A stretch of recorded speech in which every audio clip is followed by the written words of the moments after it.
ծնունդ արվեստի խաչմերուկում։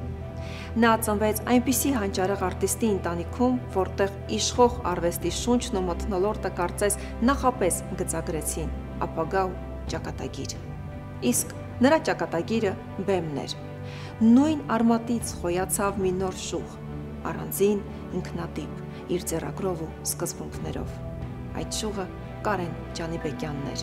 որ հետագայում հայ թատրոնի ու կինոյի հարուստ կենսագրության մեջ պետք է կերտեր իր սեփական էջը։ Իրապես Կարեն Ջանիբեկյանը մեր ոչ միայն թատերական կյանքի, թատերական արվեստի, ընդհանրապես մեր արվեստի իրականության, այլ մեր իրականության ամենագունեղ կերպարներից էր, ամենագունեղ կերպարներից։ Նա իսկապես հայտնի էր որպես եւ դերասան, եւ որպես հայտնի տղա, քաղաքի տղա, այդպես էին ասում իրեն, կրակոտ մարդ էր էության, շատ զգացմունքային եւ շատ յուրահատուկ դերասան։ Մենք Կարեն Ջանիբեկյանի հետ ես շատ մոտ ընկերներ էինք։ Այնքան մոտ, որ ես տուն էի գալ, ինքը մեր տանն էր։ Ես իրանց տուն էի գնում, ինքը հլը տանը չէր գալիս, եւ չենք զարմանում։ Ու մեր տուն որ գալիս էր, գնում էր, խալաթնիկը բացում էր, հանում էր, ուտում էր, այսինքն ոնց որ ասում գա, նույնն էլ ես։ Ճակատագիր, թե ընտրություն, կամ էլ ճակատագրով կնքված ընտրություն։ Կարեն Ջանիբեկյանն իր ձեռքով ու իր գաղափարներով կերտում էր արվեստի հետաքրքիր ու ինքնատիպ մի տաճար, որտեղ դռները միշտ բաց էին մաքուր արվեստ փնտրողների համար։ Ծնողների ջանքը տվեց լավագույն պտուղները։ Արդեն երիտասարդ հասակից Կարենը գիտակցում էր, որ մարդն ու բեմն իր էության մեջ այլևս անբաժանելիորեն միավորված ամբողջություն են։ Խորացավ հայ ու համաշխարհային թատրոնի քողարկված շերտերում հասնելով հուզական այնպիսի իրականության, որտեղ դժվար էր տարբերակել երբ է ավարտվում Կարենը եւ երբ է սկսվում բեմական կերպարը։ Նա պարզապես կենթանացնում էր իր հերոսների էությունները։ Սա Ջանիբեկյանի արվեստում ինքնաբերաբար դարձավ մի նոր փիլիսոփայություն, որ իր հետքը թողեց հայ թատրոնում եւ կինոյում։ Մանկության ամենավառ տարիները Կարեն Ջանիբեկյանն անցկացրել է թատրոնի ետնաբեմում, հետևելով հոր, հայ մեծանուն դերասան, ԽՍՀՄ ժողովրդական արտիստ Գուրգեն Ջանիբեկյանի եւ այլ փառահեղ արտիստների խաղին, շնչելով եւ իրենը դարձնելով թատերական կյանքի մոգությունը։ Կարեն Ջանիբեկյանը ես փոքր հասակից եմ ճանաչում։ Այսինքն ես բավականին երիտասարդ եմ իրենից եւ երբ որ Կարեն Ջանիբեկյանը արդեն հայտնի դերասան էր, շատ հայտնի եւ ժողովուրդը շատ լավ ճանաչում էր, ոչ միայն այն պատճառով, որ ինքը Գուրգեն Ջանիբեկյանի որդին էր, այլ որովհետեւ ինքը շատ մեծ անհատականություն էր եւ շատ բազմերանգ անձնավորություն էր։ Կարեն Ջանիբեկյանի մեջ ամեն ինչ կարող էր տեսնել եւ ինքը երբեք նույնը չէր։ Ինքը մի օր որովին ուրիշ մարդ էր, մենք էլ հանկարծ տեսնում էինք Կարենին մտախոհ, տխուր, մենք էլ շատ երջանիկ, շատ խորը բազմերանգ հումորով։ Իսկապես, կյանքի մեծ դպրոց էր Ջանիբեկյանի համար ունենալ հայ մեծերի խաղն ու կատարողական արվեստը վարագույրից այն կողմ վայելելու հնարավորություն։ Այդ հնարավորությունը արտիստը երբեք չօգտագործեց որպես արտոնություն, այլ հակառակը։ Հետագայում միշտ ակնածանքով ու մեծարանքով էր խոսում հայ դասական դերասանական դպրոցի կարկառուն ներկայացուցիչների մասին, համարելով նրանց իր ուսուցիչները, մարդիկ, որոնցից կարելի էր անվերջ սովորել ու չսպառվել։ Ջանիբեկյանն իր գործի իսկական ճգնավոր էր։ Կարենը հազվագյուտ երևույթ էր, հազվագյուտ ծնունդ եւ դա ինձ համար, երբ որ ես արդեն ճանաչեցի լսելով իհարկե իր հոր եւ նախնիների մասին ընդհանրապես, ես հասկացա, որ այդպիսի անհատականություններից, ինչպիսին նրա մայրն է եղել եւ հայրը, այո, այսպիսի խառնուրդ պիտի ծնվեր, որը արտասովոր բացառիկ երևույթ պիտի լիներ։ Կարենը Ջանիբեկյան իմ քեռին է։ Ես շատ հպարտ եմ դրանով։ 10 տարի ինձանից մեծ է ինքը, Եվ մենք սկսել ենք ընկերություն անել, բավականին ուշ, ես արդեն մեծ տղա էի, նոր մենք սկսեցինք նենց կարգին շփվել իրար հետ և դրանից հետո ես իմ գործին, ինքը իր գործին, երկուսս էլ արվեստի մեջ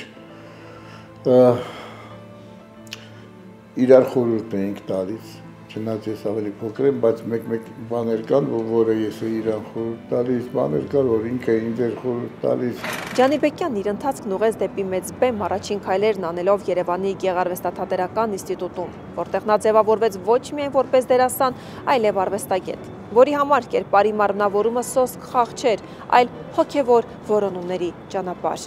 Կարեն Ջանիբեկյանը փնտրող եւ իր հունը գտնող դերասան էր, եւ դա նկատելի էր արդեն ուսումնառության տարիներին։ Աստված սիրս, խղճա ինձ, ես ինձ խելքից հանեց, Իսահակը։ Մարութխանյանը։ Հա, Մարութխանյանը։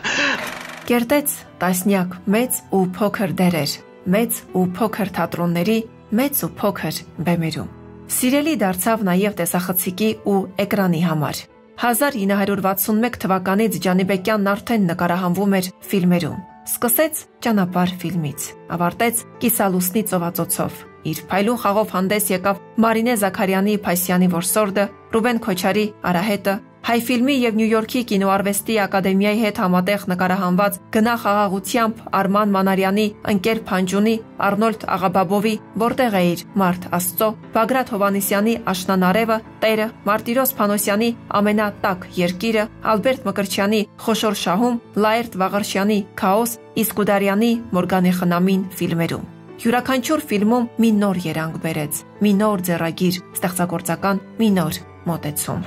Ինձ համար ամենագլխավոր դերը իր Աշնանարև ֆիլմի դերն է, Սիմոնի դերը,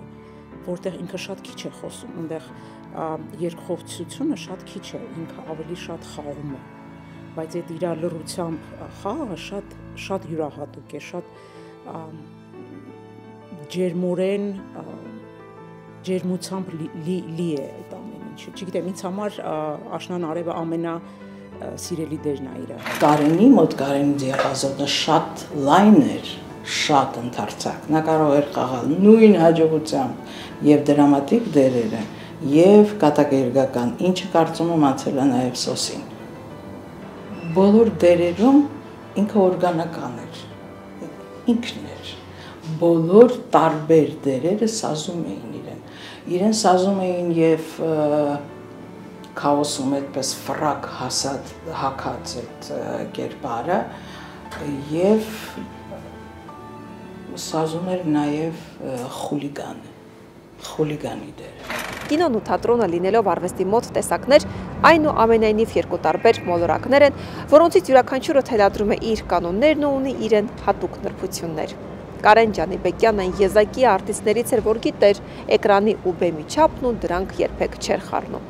Արդյունքում ստեղծելով մեկը մյուսից հիանալի կերպարներ, թե թատրոնում, թե կինոարվեստում։ Թատրոնում կերտած լավագույն դերերից են Գրիգոր Զարյանի Հացավան, Վինտեր Հաուպտմանի Մայրամուտից առաջ, Մոլիեր Մոլիերի կյանքը ըստ Բուլգակովի, Քեբոտ Օնիլի Սերը ծփիների տակ, Ջոուն Վիլյամ Սարոյանի Մի գավաթ բարություն, Ֆաբիո Էդուարդո դե Ֆիլիպոյի Սանիտայի թաղապետը եւ մի շարք այլ բեմադրություններում։ Կարեն Ջանիբեկյանը մեծ ներդրում է ունեցել նաեւ հեռուստաթատրոնի ոլորտում, հանդես գալով իրարից տարբեր հետաքրքիր մի քանի դերակատարումներով։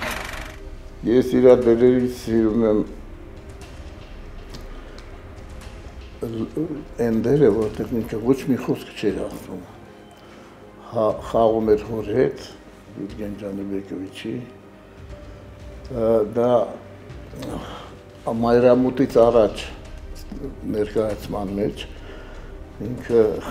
խաղում էր անունը մոռացել եմ այդ մարդու, որ ինքը Միշտ կողքն ալինում, բայց ոչ մի խոսք չի ասում, այդ դերը ինձ շատ է դուք գալիս։ Ես հիշում եմ, թե նա ոնց խաղաց մի ներկայացման մեջ այստեղ Սունդուկյան, ես էլ այն ժամանակ Սունդուկյանում աշխատում 20 տարի։ Շենյա Ավետիսյանն ու Գուրգեն Ջանիբեկյանը խաղում են գլխավոր դերերը, Կարենը սպասավորի դեր է խաղում, անխոս, որ նրանով կարար խոսք տալ չի հիշում, անխոս ամբողջ ներկայացում են նայեցի ասի, այ մարդ, այս ծառան էս ինչ էր, հələ այն ժամանակ մոտ չէինք, ինչ դերակ կատարում էր, ոչ մի խոսք չէր ասում, մենակ գնում գալիս էր, դնում էր, ոնց որ ինքը ելներ դրա հերոսը, ոչ թե Գուրգեն Ջանիբեկյանը, հետո,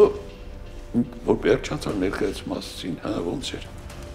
ասի ես մենակ մի դերասան տեսա, հա Ջանիբեկյան ասի չէ, Շենյան Ավետիսյան ասի չէ, բոս Կարեն Ջանիբեկյան։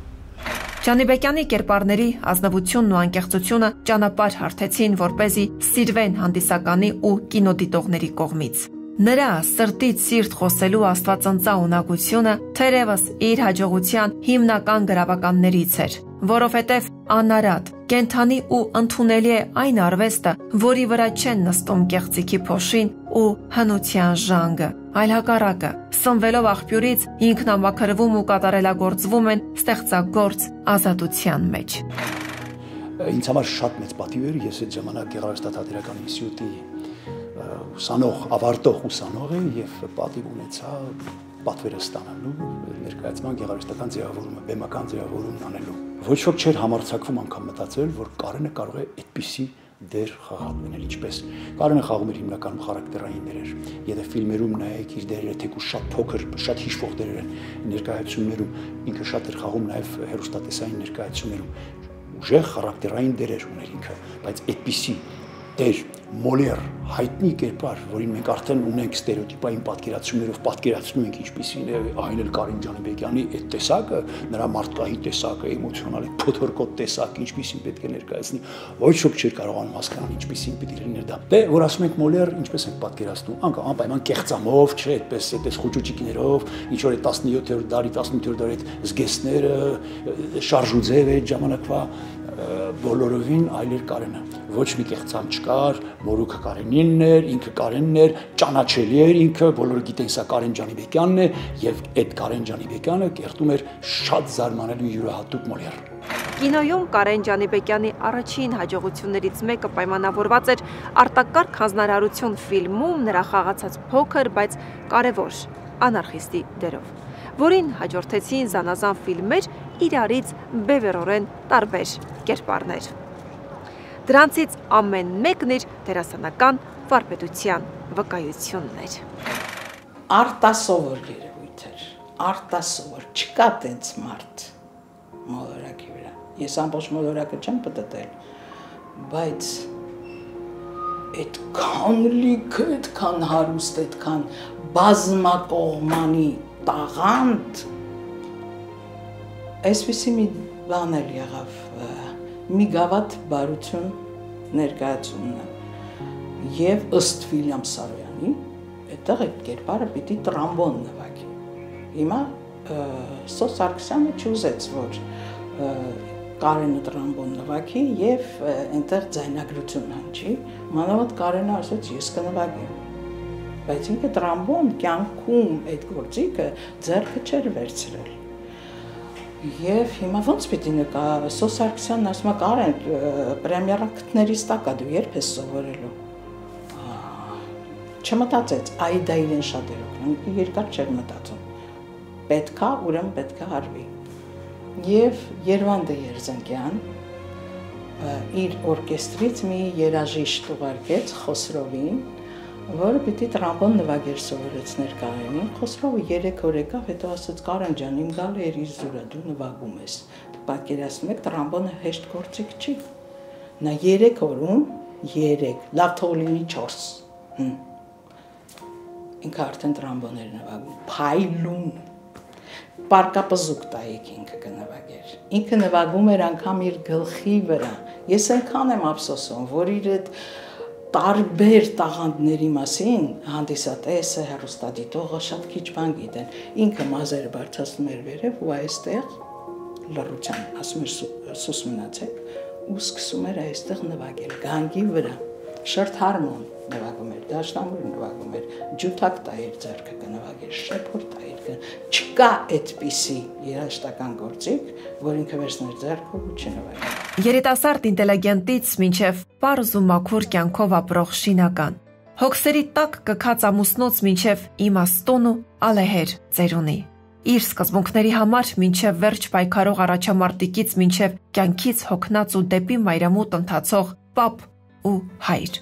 Նրա դերասանական ներկապնակն իսկապես շատ հարուստ ու գունագեղ էր, ու Ջանիբեկյանն իր անսպառ տաղանդի միջոցով կարողանում էր յուրաքանչյուր հերոսի համար գտնել հենց նրան հատուկ ֆիզիկական ու ներքին արտահայտչաձևեր, ամենքին տալով մի նրբերանգ, մի նոր դիտանկյուն, դրսևորման մի այլ կերպ։ Դե նախ ամենահավեսային էր, որ իմ պապան իմ բոլոր ընկերների պապաներից մեծ էր, համ մեծ էր տարիքով, համ իմ համար տենց ավելի հզոր էր, ավելի մեծ էր ու երբ որ ես ծնվեցի,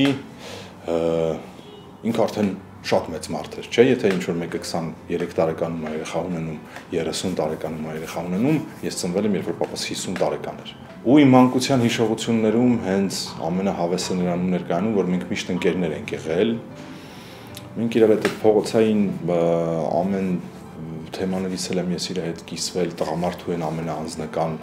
խնդիրները, որ մոտս հարցերը առաջացել, դրանք էլ եմ իր հետ կիսվել հարցրել ու մենք շատ ընկերական միշտ նստել ենք իրար հետ ու զրուցել ենք ու ինքը ինձ շատ ժամանակ է տրամադրել հենց Բաքվում կարող է իջներ մեր հետ Բաքվում ֆուտբոլ խաղար, երբ որ բոլորի հայրերը տենց կյանքի առօրյայի շտապելու մեջ են, գործերի մեջ են, ինքը իջնում էր Բաք ֆուտբոլ էր խաղում, հետո եթե թատրոնում ինքը փորձի էր ինձ վերցնում էր տանում էր թատրոն, հետո կարող է երեխեքին հավաքեր բոլորին գնայինք զանգու 20 կոպեկնոց մի հատ տենց լողավազան կար բանում Սան մի հատ բիձեքի գյոլ կար ինքը ինձ տանում էր, ասում էր ես չրկի տակ կանգնի տղամարդս դիմացի այդ սառնության ես տենց կանգնում եմ, այդ սառը ջրի տակ գնում էինք, լողում էինք, հեծանիվ քշել էինք, սովորացրել, շախմատ խաղալ էինք սովորացրել։ Ջանիբեկյանն ուներ միևնույն կերպարի մեջ ողբերգությունն ու ծիծաղը համատեղելու եզակի տաղանդ։ Այդպիսով ավելի օրգանիկ դարձնելով իր հերոսներին, որոնց նա կերտում էր ոչ այնքան բառերով, որքան հոգով։ Յուջինոնի լիսերը ծպիների տակ ներկայացումներ, որտեղ Կարենը խաղում էր Քեբբտի դերը, ու շատ հետաքրքիր մի ինցիդենտ եղավ մեր իմ ու Կարենի մեջ, ինքը հոգնած եկել էր փորձի, եւ ասենց ոտերը քաշ տալով, մի կերպ sense ոտերը քաշ տալով մտավ բեմ, ասենց կիսատ պրատ փորձում էր բաներ, այլն ես մոտեցա իրեն ու ասեցի Կարեն ջան, ախր այդ մարդը, որին դու մարմնավորում ես, այդ մարդը երիտասարդ կին է բերել իրանից 30 տարով ջահել, ինքը պետք է այդ կնոջ մոտ ցույց տա, որ ինքը դեռ ուժի ուժեր, որ ինքը դեռ կարող է տանիք ունենալ, երեխաներ եւ այլն, մանավանդ որ տեքստում էլ այդ տեսակ բան կար, որ ինքը իր տղաներին ասում էր դուք ինչ տղամարդ եք, ոնց որ ծերունիներն եք, ես ավելի երիտասարդ եմ ձեզանից, քան թե դուք։ Դերը այդպիսի գծեր ուներ, հիմա ասենց ոտերը քաշ տալով մի կերպ բեմ ես մտնում, ասեց Կարեն ջան, ախր մի հատ այդ բան արա նորմալ մտի, ասեց Ասի Արմեն ջան, չավդ տանը, դու բեմադրությունը տարա, Յուջինոնիլը, այս պիեսը, ինչ համարա կրել։ Եվ իրոք, ոնց որ իր համար գրասնին էր, որովհետև իր մեջ մի ներքին ուժ կար, մի այնպիսի ոնց է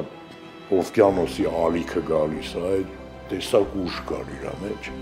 ու այդ ներքին ուժով ինքը դերը խաղաց։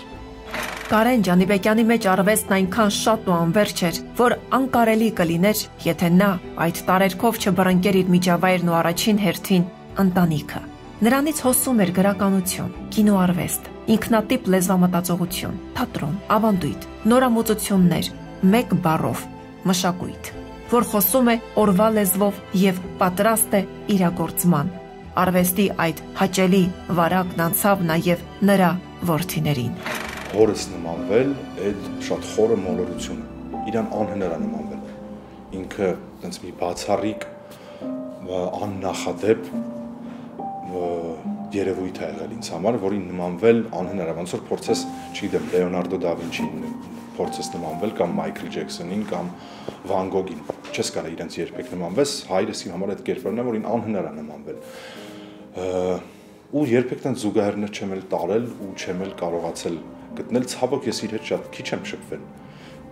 քիչ եմ շփվել ժամանակի իմաստով, ես երբ որ 27-28 տարեկանում հայրս հեռացավ կյանքից, կուզեի, իմ համար այդ քիչ էր, էլի կարող լիքը մարդկանց համար, ովքեր ավելի քիչ են շփվել, այդ երազելի ժամանակ էր, որ շփվեին, բայց ինձ համար այդ կարճ էր, էլի կուզեի հիմա էլ լիներ, երեխուս տեսներ, այս ամեն ինչը էլի իր հետ շփվեի, այդ իմ պատանեկան ժամանակներն եմ միայն իր հետ հիշում եմ։ Բոլորին էլ սիրում էր, նենց չի եղել, որ ինչ-որ մեկին շատ ուժեղ, շատ հստակ առավելություն տար ուրիշների նկատմամբ կամ ասենք ինչ-որ որոշ մարդկանց իր մնացած երեխեքին մոռանալ, մեկին մեկով զբաղվել։ Բայց վերջում ինքը նախընտրում էր Սոսին, իհարկե։ Սոսը որպես ամենափոքրը ու այն մարդը, որը ոնց որ գիծը շարունակում է, Միկան դե Միքայելը ինքը Մոսկվայում է,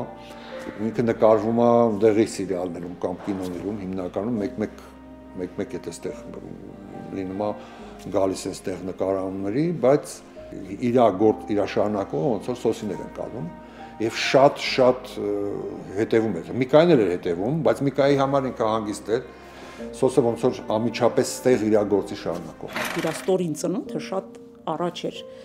ու երբ որ ես արդեն հասունացման փուլում եմ, ասում եմ, պապ, ես նենց նեղվում եմ, որ իմ չան առաջա քո պես, ասում եմ, բալես մի նեղվի, это знак качества, դու պետք է դրանով հպարտանաս։ Ու երբ որ ես արդեն ամուսնացա, երեխա ունեցա, ինքը եկավ ինձ մոտ ծննդատուն ու գոռում է Մարգարան ծննդատուն ու այնտեղ է ծննդաբերում, գոռում է Զարա, ասում եմ, հա, պապ, ինչ ա եղել, վերևից նայում եմ, ասում ո՞նց ես, ասում եմ, լավ է, երեխեն չան ունի, ես ասում եմ, չէ, պապ, երեխեն չան չունի, շատ տխրեց ու գնաց։ Կարեն Ջանիբեկյանը շատ կարևոր կերպով կամրջեց ընտանիքը, դառնալով սերունդների կապի առանցքը։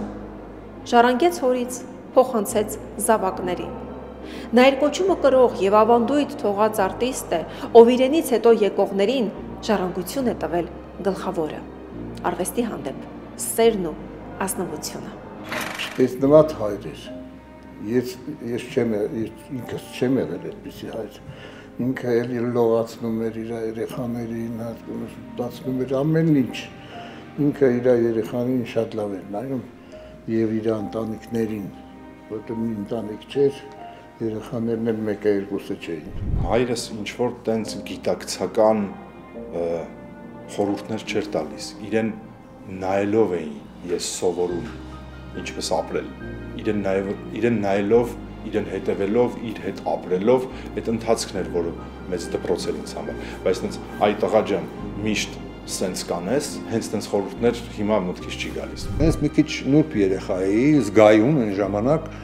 եւ այդ շատ կարեւոր է ինձ համար, որ ես զգայի ինձ պաշտպանված եւ ապահով իր ներկայությամբ։ Այդ հիմնական իր, ոնց որ ասեմ, մանկության իմ վերապրումներն ինքը շատ բարի էր, իհարկե, շատ ուշադիր, իրան պետք չէր խնդրել, որ ինքը ինչ-որ մի բան անի, ինքը փնտրում էր իրան ինչ-որ որոշակի, ոնց ասեմ, խնդիրներ կապված իր բոլոր երեխաների հետ, որ այդ խնդիրները ինքը վերցնում էր առանց իրան խնդրելու, եթե կարողանում էր լուծում էր այդ խնդիրները։ Ուզում եմ խոսել հորս յուրահատկության մասին, որը ենթադրում եմ, որ իրան դարձնում է յուրահատուկ այն հանգամանքը, որ ինքը ունի 6 երեխա, 4 կնոջից եւ մենք իրար հետ շատ մտերիմ ենք։ Դա իր շնորհիվ մենք դառել ենք այտենց մտերիմ։ 5 եղբայր ունեմ, ես միակն եմ, ցավոք սրտի մի եղբայրս մահացել էր Մոսկվայում։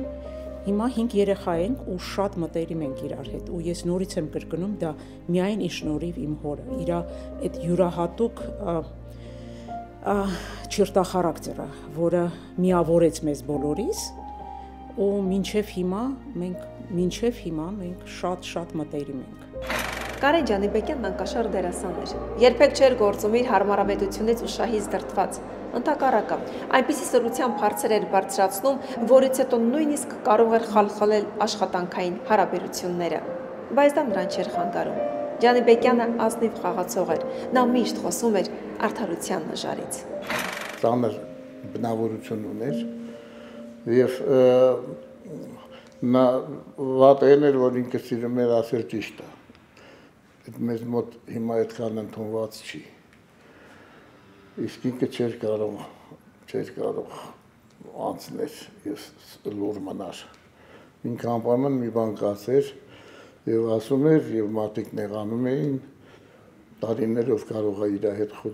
չխոսեին, հետո մի անգամից ընկերանում էին նորից, գիտեին, որ Կարենն է, հիմա ճշտախոս մարդ է, բայց ամենակարևորը ինքը լավ դերասան էր։ Ինքը լավ դերեր խաղաց եւ այդ իր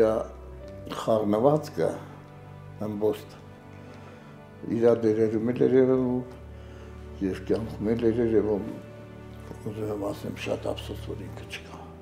Կարեն Ջանիբեկյանն իսկական արվեստի մարտիկ էր, պայքարող ու չհնազանդվող հոգով էր մոտենում իր ամեն կերպարին։ Եվ եթե ուշադիր գտնվենք, ապա կտեսնենք, որ ինչպես ինքն էր ճշմարտությունից չխուսափող, այնպես էլ նրա հերոսներն են։ Ամեն մեկն իր որդեգրած ճշմարտության վկան է։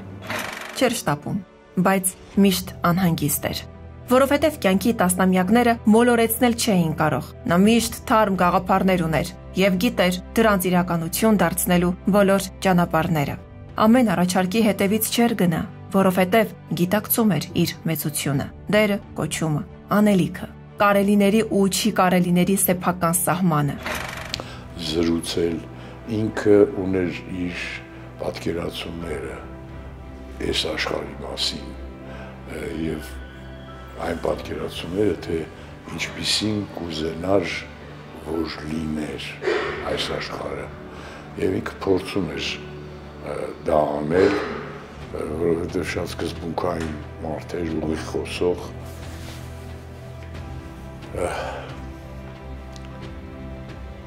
շատ սիրում էր մեքենա վարել, շատ արագ էր վարում, ամեն անգամ կողքը որ նստում էի, սարսափում էի,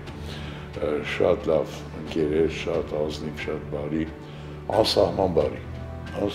բարի, Կարեն Ջանիբեկյան, անսահման բարի, եւ եթե ասենք ինչ-որ մեկից նեղանում էր կամ ինչ-որ մեկի հետ կռվում էր,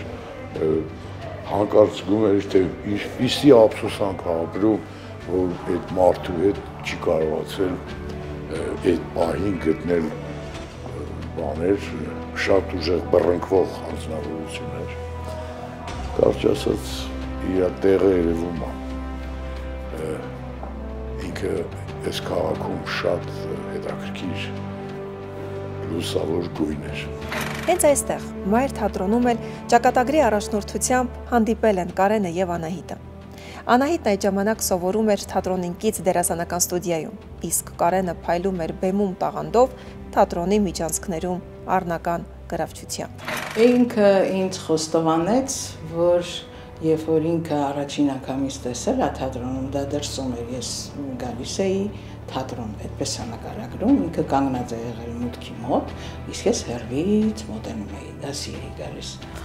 Եվ ասում է, երբ որ ես քեզ առաջին անգամ տեսա, ես մտքիս մեջ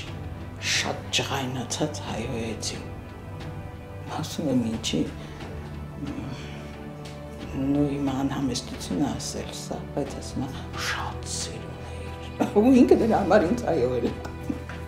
Կանայք միշտ էլ ոգեշնչել են Կարեն Ջանիբեկյանին, եւ նա հաճախ էլ խոստովանել է դա, բայց սա ոչ թե սովորական կնամոլություն կարելի է համարել, այլ ենթագիտակցական մղում դեպի աստվածային հաստատված կարգը, որովհետև Ադամն էլ մենակ էր դրախտի լիության մեջ, եւ ոչինչ նրա սիրտը լիացնել չկարողացավ, բացի Եվայի կյանքի հայտնությունից։ Ինքը օրինակ հայտնի է որպես չեմ ասի կնամոլ, բայց կնասեր մարդ, կնամեծար մարդ,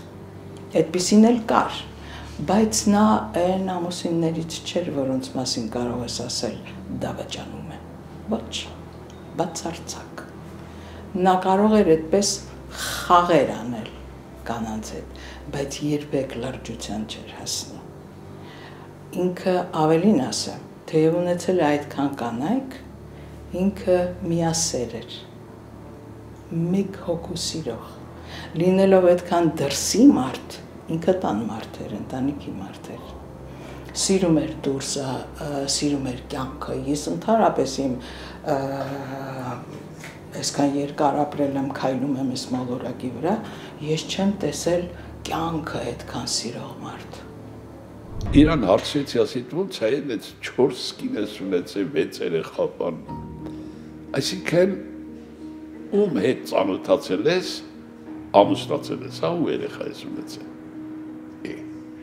Ուրեմն քո կարծիքով ես 4 կանիկ եմ, 4 աղջկա հետ եմ ծանոթացել։